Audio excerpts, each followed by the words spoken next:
Alhamdulillah, walaupun di tengah pandemi seperti sekarang ini, kita kinerjanya cukup baik.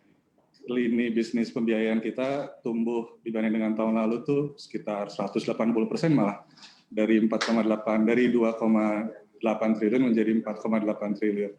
Lalu dari sisi advisory bisnis kita juga tumbuh cukup baik, sekitar 260%, dari sekitar 8 miliar rupiah menjadi, kalau nggak salah, sekitar 23 miliar.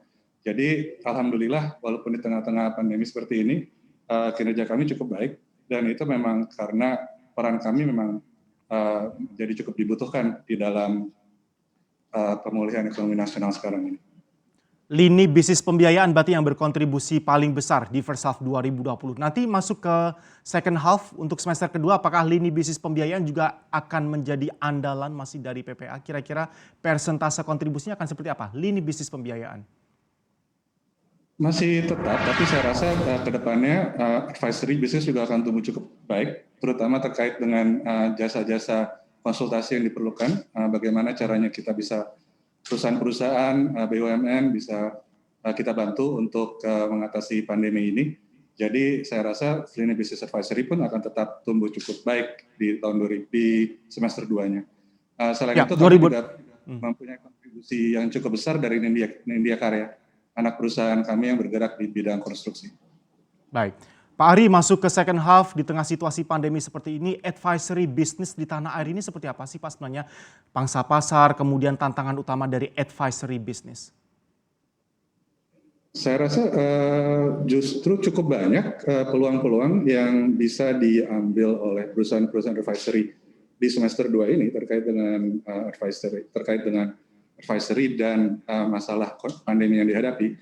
Jadi kita bisa mencoba melihat bagaimana kita bisa merestrukturisasi hutangnya, bagaimana kita bisa memperbaiki usaha-usahanya. Jadi cukup banyak peluang yang bisa diraih oleh perusahaan advisory seperti kami ini untuk bisa membantu BUMN maupun perusahaan swasta lainnya untuk bisa menghadapi pandemi ini, Pak.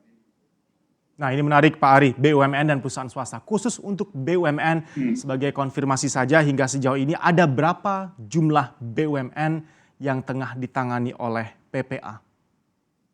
Ya, jadi dalam total ya, Pak Elan, sampai Juni 2020 itu kita mengelola 13 perusahaan.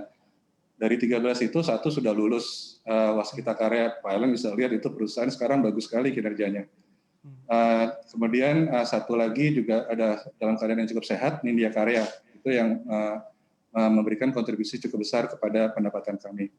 Di luar 2 BUMN tersebut ada 11 lagi yang saat ini sedang ada di dalam pengelolaan kami.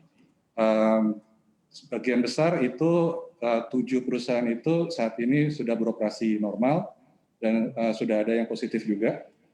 Sisanya ada 4 yang kita saat ini sudah menyelesaikan semua kewajiban kita kepada karyawan dan sedang kita cari peluang apa atau future business apa yang dapat kita jalankan untuk perusahaan-perusahaan ini. Gitu kira-kira, Pak.